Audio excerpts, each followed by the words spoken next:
جناب شعر و فرهنگ و کلام، پاسبان این زبان و شعر و تاریخش، سلام.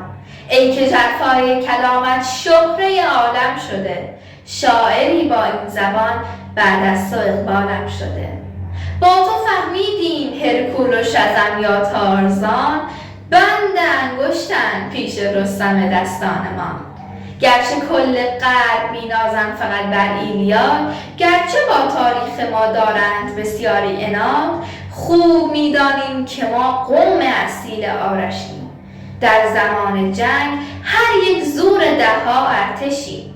بارها گفتی به ما گر مشکلی در خاک بود، چشم دشمن گر بر این جغرافیای پاک بود، پشت میهن باش چون ایران ما ناموس ماست.